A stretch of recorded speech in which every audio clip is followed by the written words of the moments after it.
Setelah pemakaian 1 bulan dan update 1 kali, apakah Redmi Note S ini jadi lebih baik?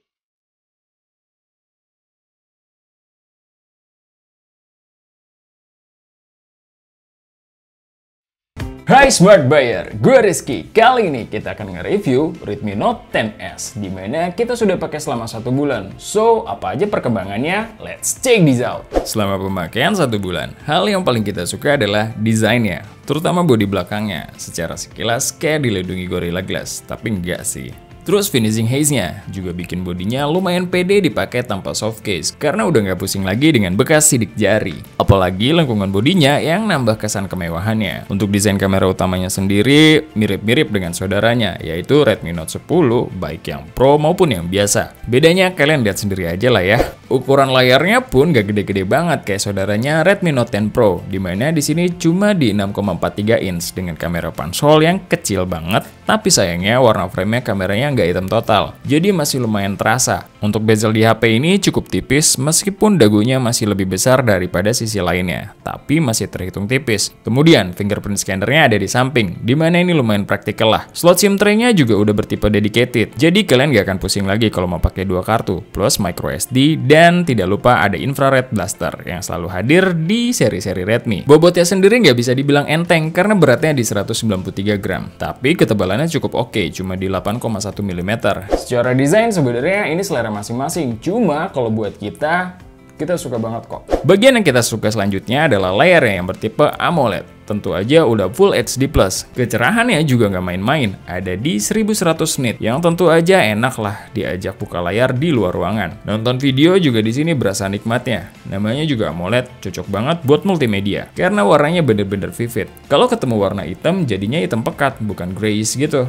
Terus karena udah AMOLED, berarti udah pakai always on display, yang kegunaannya suka-suka kalian lah mau di custom kayak gimana. Kalau buka sosial media sih biasa aja, kayak layar HP pada umumnya, karena cuma di 60 Hz. Oke lah. Kemudian speakernya kita juga suka, karena udah stereo, dimana ini tipikal suara yang lebih banyak diisi bass. Mid sama treble-nya agak tenggelam, tapi vokalnya lumayan clear. Stagingnya bisa dibilang lumayan lah. Ini penting nih buat gamer. Once kalau kalian main tanpa headset, bisa lah dikit-dikit beda step.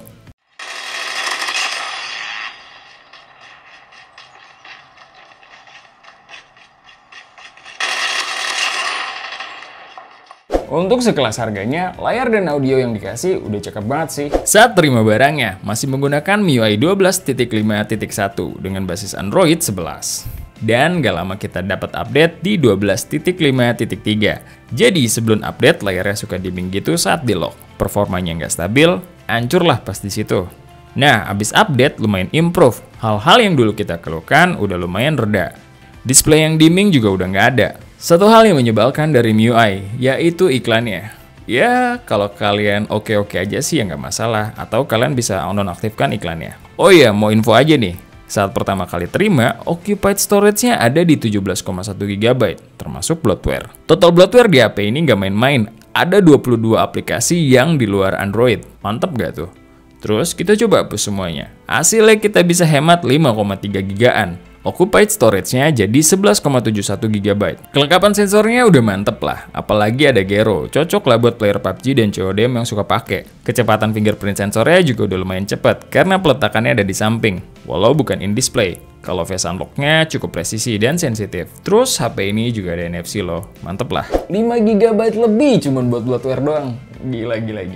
Handphone ini kamera utamanya beresolusi 64 MP, 8 MP ultra wide, 2 MP makro, dan 2 MP depth sensor. Untuk kamera selfie-nya sendiri di 13 MP. Nah, untuk kamera utamanya nih, jujur secara personal kita belum cocok sama hasilnya. Biar kita jelasin. Hasil foto dari kamera utamanya sendiri segi detail sebenarnya udah cukup baik. Separasi warnanya juga cukup bagus, tapi secara perwarnaan agak over disaturasi. Jadi terlihat kurang natural. Apakah ini jelek? Enggak dong. Ini cuma masalah perkara selera. Karena sebenarnya warna kayak gini enak untuk langsung diupload di media sosial. Cuma untuk yang suka utak-atik preset, ya berasa kurang puas. Tapi sebenarnya kalian bisa pakai mode Pro juga sih di sini kalau mau utak-atik.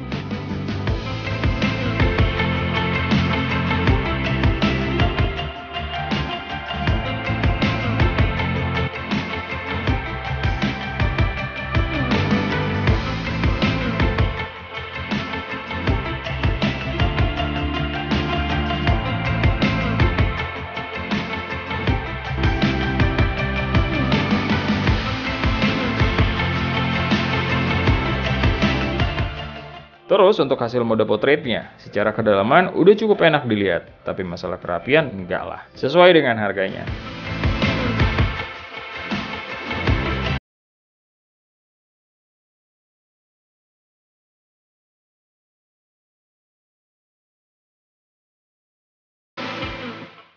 Untuk lensa ultrawide-nya gimana? Jujur dari semua brand yang udah pernah kita coba, ultrawide-nya Redmi itu paling mending dari yang lain. Nggak main asal-asal wide. Untuk kondisi low light sih sebenarnya kita nggak bisa dibilang bagus banget sih, cuma udah lumayan lah. Terus untuk night mode-nya juga nggak dibikin kayak jadi lebay gitu terangnya, cuma udah cukup menambahkan detail pada hasil gambarnya.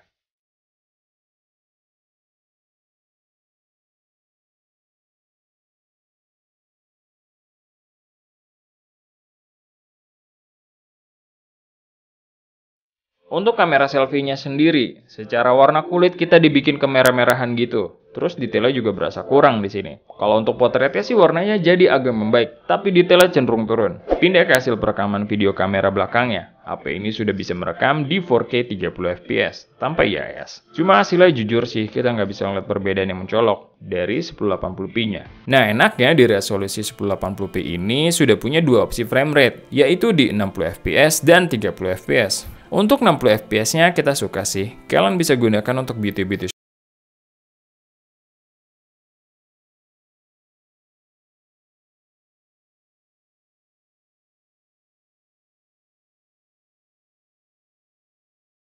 Untuk dibikin slow lumayan lah hasilnya. Terus untuk 30fps-nya udah pakai IIS, lumayan enak dipakai sambil jalan. Tapi detailnya cukup drop. Ini adalah hasil perekaman video kamera belakang di resolusi 1080p dengan IIS. Hasilnya stabil, tapi drop banget jadi judul. Ya wajar lah, kalau pakai IIS hasilnya pasti jadi begini sih.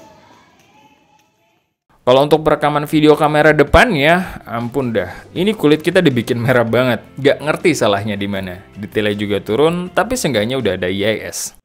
Ini hasil video perekaman kamera depan dari Redmi Note 10S. Kalau di sini sih kulitnya kelihatan merah banget. Merahnya merah banget. Nah, kalian bisa lihat sendiri.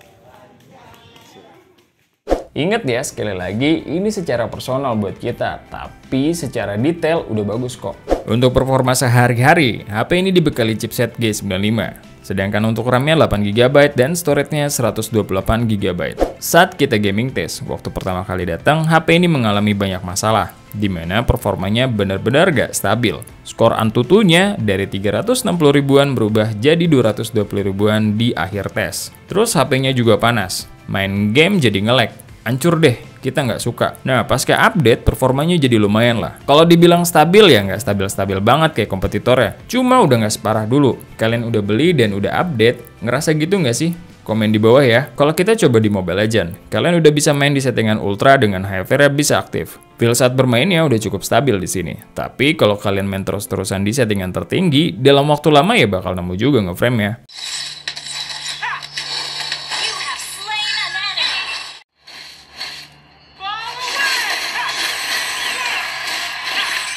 Suhunya kita dapat antara 40-42 derajat. Untuk PUBG, kita bisa main settingan tertinggi di Smooth Extreme. Untuk settingan ini, kalau kalian main berlama-lama, cukup stabil loh.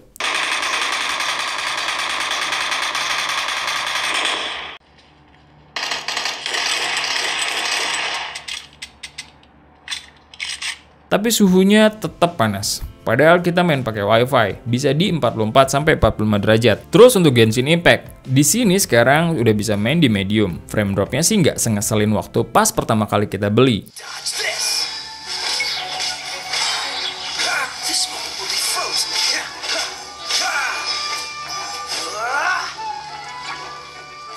Cuma lagi-lagi, suhunya lumayan tinggi, bisa sampai di 46-47 derajat. Terus iseng kita cek skor Antutunya, habis main kurang lebih 2 jam lah. Ternyata skornya di 320 ribuan.